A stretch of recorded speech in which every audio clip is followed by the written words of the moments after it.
Morning friends, happy Saturday, how the heck you doing? And the excitement at the countdown to Invictus in the UK is literally off the scale. This was a great interview between Alison Hammond, ex-Big Brother contestant, right, and Harry. Harry was just normal, personable, and as usual, he put the focus back on Invictus. It was all about Invictus, not about him and Meghan, and the way he participated in the wheelchair basketball. Physical prowess, is obviously a skilled person at sport. He was in there with the crowds, making sure everyone was talking about Invictus, and the focus then went back to the people, both male and female, that are being rehabilitated via Invictus and the great work that Invictus is doing.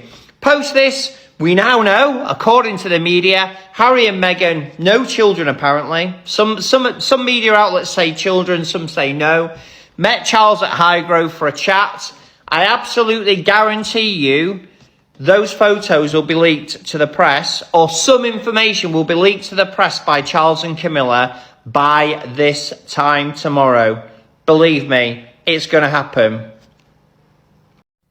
I know we couldn't love Alison Hammond any more than we already do, and she really is a national treasure. But look how she single-handedly in this clip managed to show every royal reporter, every journalist, and indeed actually Britain and all the haters just how to be normal and nice and kind to Prince Harry. Watch this, it's just magical. A tiny clip, she goes on to ask about Meghan and the children. It's a masterclass. It's actually quite simple. It wasn't probably even masterful for Alison. It was probably just natural to be nice, to ask a man, prince of this country, how is your wife? How are your lovely children? Instead of the venom that he's been receiving and Meghan's been receiving and his children. Alison just gave an easy peasy masterclass in just being normal to a man, and she took all the background noise out. Bravo to Alison Hammond. We couldn't love you anymore. I just love Alison Hammond. I love her. I love her story. I love the big brother to her national sweetheart. She just finished interviewing Prince Harry live on TV for the Invictus Games, and it was just such a fun interview. You see, when like obviously I present, I interview, check me out. But she's someone that is like, yeah, I'm gonna have a conversation with you. Like, obviously we've got stuff to talk about, but personality, conversate, like talk about things that you like you spoke about before. Do you know what I mean? Like, not everything has to be like clean slate, we're here with let's do this, like, yeah, she gets the job done with a smile and makes people feel good about themselves, and like when they're sharing their stories and stuff. So yeah, I just love her. I love her. Gather round, because this viral moment between Alison Hammond and Prince Harry was so epic and fun, I can't stop talking about it.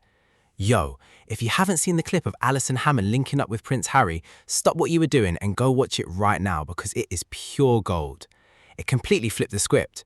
For a hot minute, the entire internet forgot about the royal protocols, the drama, and the endless palace press releases, because we finally got a glimpse of the Harry the public rarely gets to see anymore. Let's be real for a second. For the last few years, the media has forced us to view this guy entirely through the lens of courtroom battles, toxic headlines, and heavy family beef. It's exhausting. But sitting down with Alison to talk about the Invictus Games, man, Harry looked like a completely different person. He was totally chilled out, laughing his head off and just vibing. There was zero corporate royal rehearsed nonsense here. When Alison started doing her thing, because you know she brings that chaotic, beautiful energy, Harry didn't freeze up like a stiff statue. He jumped right in, cracked jokes, and was genuinely having a blast. He looked completely comfortable in his own skin, instead of being constantly on guard against the next trap. For regular people watching at home, it was a massive breath of fresh air. It reminded everyone exactly why people fell in love with Harry's energy in the first place, long before the circus took over. When you strip away the heavy royal weight, he's just a naturally charismatic guy who actually cares about the veterans he's supporting. So I gotta ask you guys, drop a comment below on this. Is this the real Harry that gets completely lost the second the conversation becomes all about the royal drama?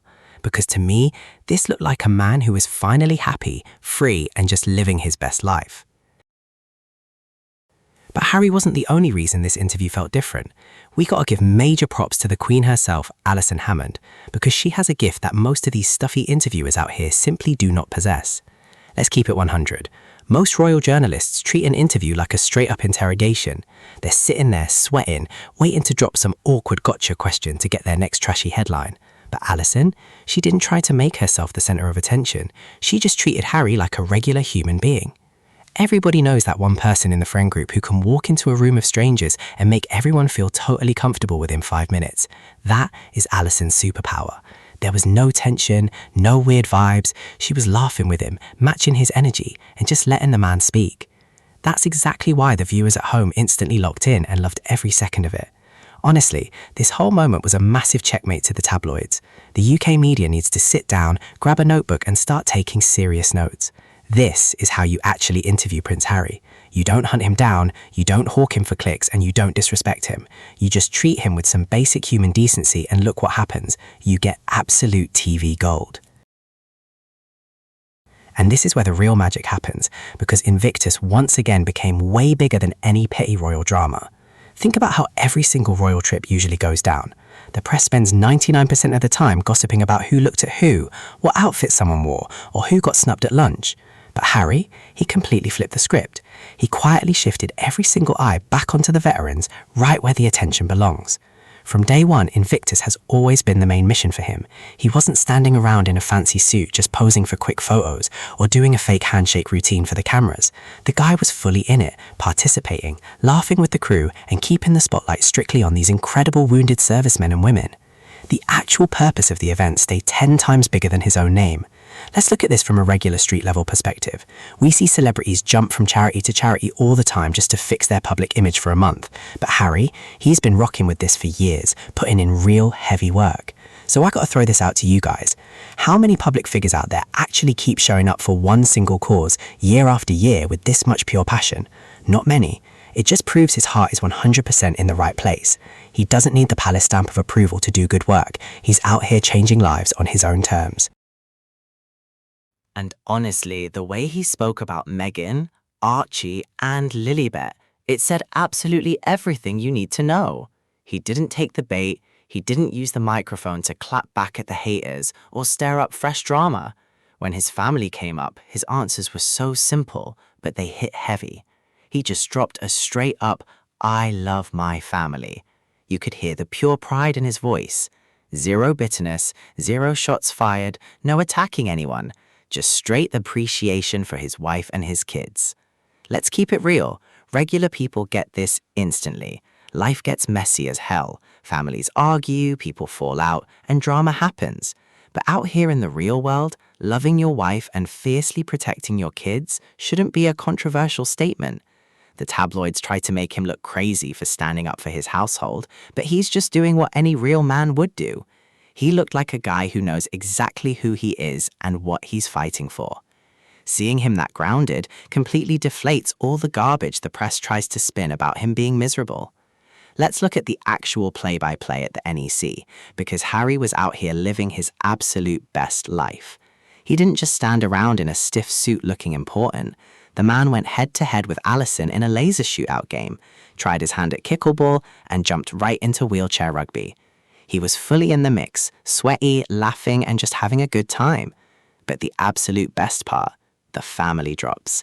Alison asks him how Meghan and the kids feel about his massive work with the veterans. And Harry, cool as a cucumber, just goes, "They don't tell me every day that they're proud of me. But yeah, I'm proud of them. They're proud of me.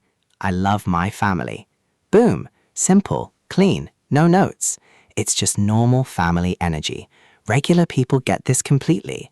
Your family doesn't need to throw you a parade every morning for you to know the love is 100% there. It's that unspoken, rock-solid backing. And then, the ultimate plot twist. Harry looks at Alison and goes, "By the way, my kids loved you in the bake-off. Absolutely love it. I love it as well." Can we just visualize this for a second? Prince Archie and Princess Lilibet sitting on the couch in California, absolutely losing their minds watching Alison Hammond bake cakes on British television.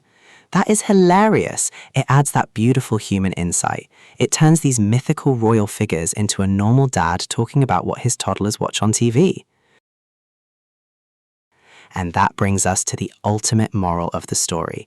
Authentic moments will absolutely body a trashy media headline every single day of the week. Think about the sheer amount of money the palace spends on high-priced PR firms, stiff press releases, and micromanaged statements. It's exhausting, right? But one 20-minute chat where a guy is just vibing, cracking jokes, and playing laser tag, that probably changed more minds than 100 carefully crafted corporate speeches ever could. Why? Because out here on the street level, regular people possess a massive radar for fake energy. We know exactly when someone is putting on a performance, reading from a rehearsed script, or faking a smile for a photo op. There was no royal balcony here, no grand, boring speeches, no stuffy medals or marching bands, just raw human connection, real-deal laughter, and a good conversation. It proves you don't need a golden crown to show people who you really are. At the end of the day, that's the biggest lesson. You don't need a fancy PR machine, a massive spin campaign, or a megaphone to scream over the haters. You just have to be real. And funny enough, those genuine, unscripted moments are the ones that actually stick with people long after the front page garbage is lining a birdcage. That is how you play the game, period. Let me know your thoughts down below. Did this interview change how you view things? Hit that subscribe button, smash the like, and keep supporting. Thank you all for watching and keeping it real. I am your host, Miles. Catch you in the next one.